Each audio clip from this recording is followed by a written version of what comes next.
Halo, di video kali ini kita akan coba untuk menyelesaikan permasalahan mengenai pengenalan ilmu kimia. Jadi yang ditanyakan itu adalah aturan keselamatan di laboratorium. Nah, kita akan coba jawab.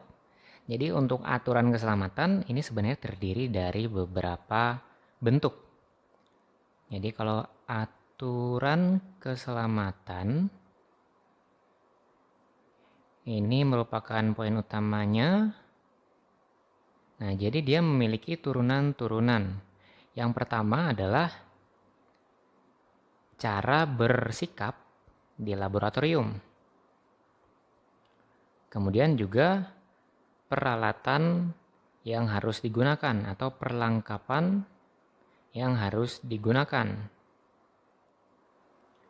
Kemudian juga adalah cara memperlakukan bahan dan alat kimia.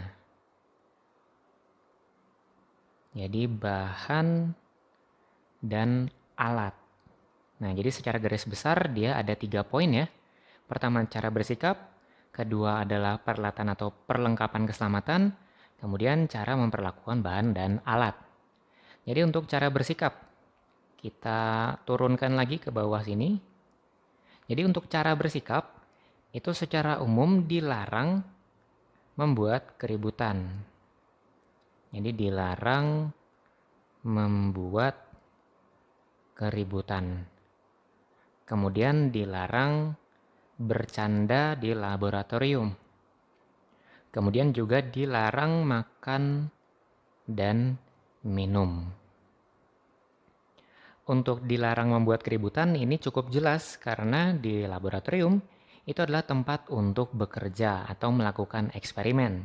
Sehingga kalau ada yang sedang fokus, kemudian yang lain ribut, maka itu akan membuat suasana tidak kondusif.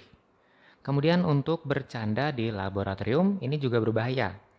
Karena kalau kita sedang menangani eksperimen yang berbahaya atau sedang menggunakan peralatan-peralatan yang mudah rusak atau mudah pecah, maka bercanda ini dapat menimbulkan kecelakaan kerja.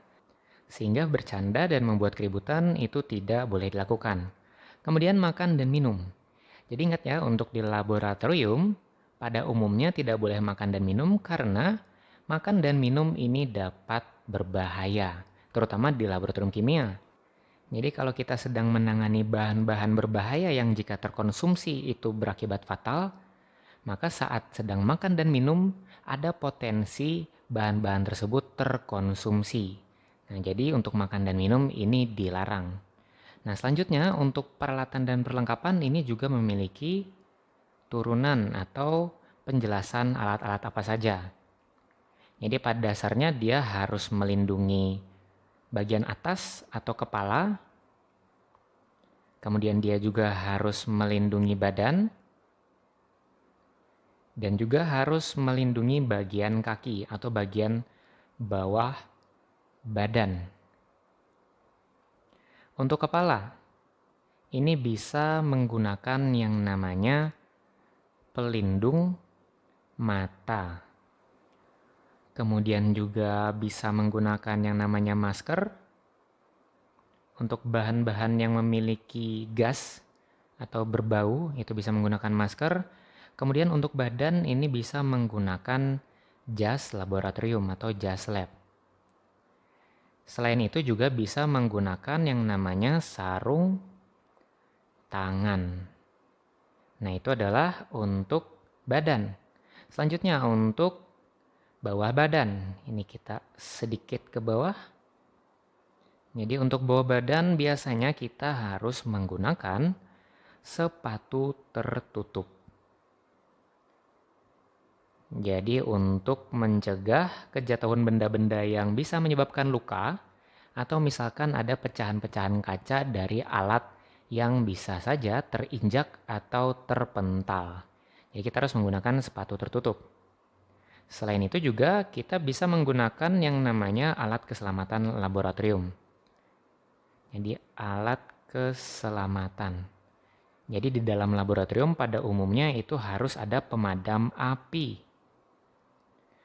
Jadi ini sangat penting. Karena pada umumnya bahan-bahan kimia yang bisa menyala memberikan nyala api itu tidak bisa dipadamkan dengan air. Jadi harus menggunakan alat khusus yaitu pemadam api. Nah, kita lanjutkan yang terakhir. Cara memperlakukan bahan dan alat ini sebenarnya kurang lebih dengan sikap yang harus ditunjukkan saat bekerja di laboratorium, yaitu adalah berhati-hati. Jadi berhati-hati, kemudian menjauhkan alat-alat yang berpotensi bahaya dari potensi bahayanya tersebut. Misalkan menjauhkan alat atau bahan yang bisa meledak dari potensi ledakan. Misalkan meledaknya gara-gara api, berarti jauhkan dari sumber api. Atau misalkan alat listrik bisa korslet jika terkena air, berarti jauhkan dari air. Sehingga ini sudah mengakhiri aturan-aturan keselamatan yang ada di laboratorium. Jadi cukup jelas ya, itu terbagi jadi 3 poin utama.